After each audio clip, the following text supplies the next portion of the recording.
तीन महिन्यांच्या गर्भवती वहिनीसोबत सख्या दिरानं लग्न केलंय. विशेष म्हणजे अख्ख्या गावकऱ्यांनी या लग्नाला पाठिंबा दिलाय. वहिनीला आई समान दर्जा दिला जातो. मग एका दिराने आपल्या वहिनीचा हात का धरला? काय होती अशी मजबुरी की समाजाने या निर्णयाला पाठबळ दिलं? ही गोष्ट केवळ एका लग्नाची नाही, तर ही गोष्ट आहे उद्ध्वस्त होणाऱ्या दोन जीवांना सावरणाऱ्या एका निर्णयाची.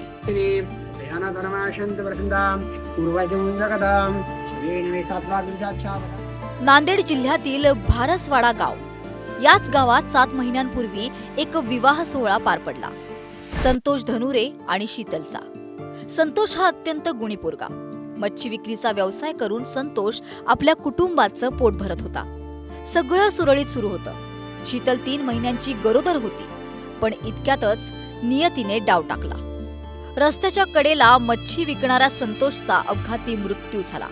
कालपर्यंत जो संसार सुखाचा वाटत होता तो एका क्षणात उद्ध्वस्त होण्याच्या वाटेवर आला. संतोष गेला, पण शीतल आणि तिच्या पोटातल्या बाळाचा जगण्याचा प्रश्न उभा राहिला. शीतलच्या पोटात संतोषची अखेरची निशाणी जगत होती.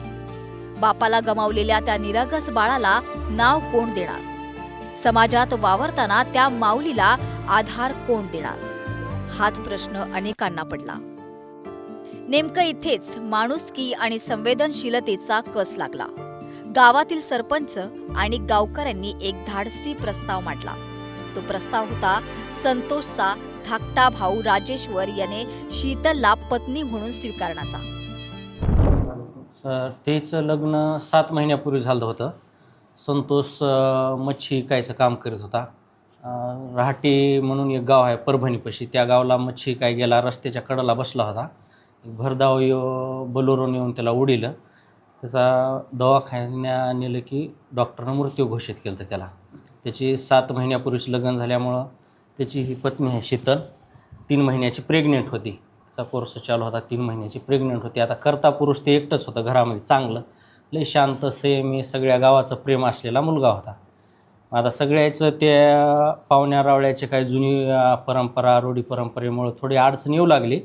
पण सगळ्या गाववाल्याचं म्हणणं होतं की ते लेकरू जगलं पाहिजे. संतोषची एक निशाणी राहील त्याला, आपल्या संतोष राहील त्याच्या लेकराच्या रूपानं गावात राहिलं पाहिजे म्हणून सगळ्या गावानं फोर्स केला. कुटुंबानं आम्हाला सहकार्य केलं. पाहुणे रावळे समजायला थोडा वेळ गेला, पण झालं काम आमच्याच्यानं.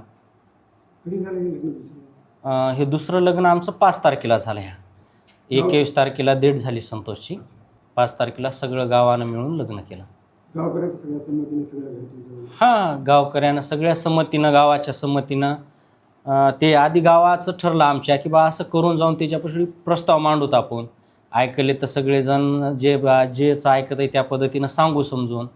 मग 2-4 दिवस त्यानं वेळ घेतला. त्याला लागला वेळ 2-4 दिवस निर्णय घ्यायला. पण घेतला गाववाल्याच्या मनासारखा त्याने निर्णय घेतला. त्यानं निर्णय घेतला म्हणून गाववाल्याने ठरलं की आता त्यानं आपलं ऐकलं. आपण हे जे आधीच त्याला दुःख झालेलं आहे या लग्नामिग्नाचं वजं त्याच्यावर येऊ देऊ नये, तर आपण सगळे मिळून करू. त्या पद्धतीनं आम्ही लग्न लावून दिलं सगळ्या गावकऱ्यांना मिळून. सुरुवातीला कुटुंब हादरलं.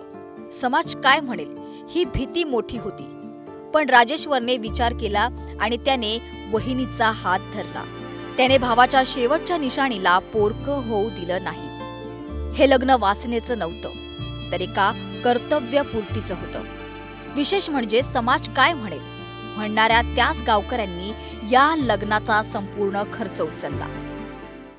तेच चांगलं गावानं सगळं चांगलं व्हायला असं व्हायला तसे सगळं चांगलं ते करूच बा असं चांगलं आहे म्हणून सांगलं त्याने. म्हणलं ठीक आहे बा तुमच्या मनावर. मग हे सरपंच पप्पू साहेब सरपंच आले. त्याने लग्नाचा आहे सगळं खर्च सारला सगळ्या गावकऱ्यानं. चांगला असं तुमच्या परिवारामध्ये सगळे लोक समाधानी आहेत? हो, समाधान. भारसवाडा गावाने आज जगासमोर नवा आदर्श घातला.